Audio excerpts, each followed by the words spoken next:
My name is Bob Doman. I'm the founder and director of the National Association for Child Development.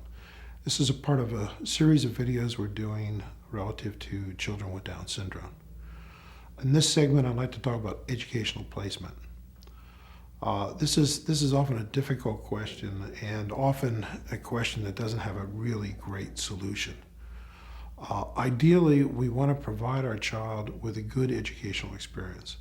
Sometimes that means that educational experience is at home with a lot of one-on-one. Sometimes it means it's in a special needs classroom. Sometimes that means it's in a typical classroom. Sometimes it's full day, sometimes it's part day. But the reality is there isn't a correct system. There isn't a correct thing for everyone. Because your child is diagnosed with Down syndrome doesn't mean that there is a universal appropriate place for your child with Down syndrome. What you have to do is look at your child as a unique individual they are and determine what is going to be optimal for your child. Truth is, the system has a lot of flexibility if you want to use it. One of the common things that many of our families do is actually keep their child home in the morning and do the significant part of their educational program, developmental program in the morning, send them to school in the afternoon for the more social component of school.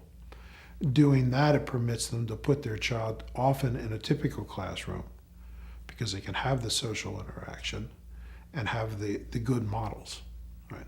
But ultimately, it's a matter of what is available and what fits your child. It's very important as a parent that you're very proactive. You want to look at what's happening.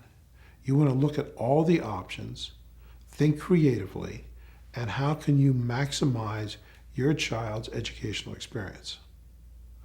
And again, you really do have a lot of flexibility, and as parents, you have a lot of power to help get what your child needs. So look at your child and look at where they are in terms of their global neurological development rather than a chronological age. Look in terms of what your opportunities are in terms of working with your own child, or what you can get in terms of one-on-one interaction, which is the best, and then see how that fits into the various opportunities within school, be that private schools, public schools. Generally, special ed is difficult. Think about it. We do want our children with the best models possible.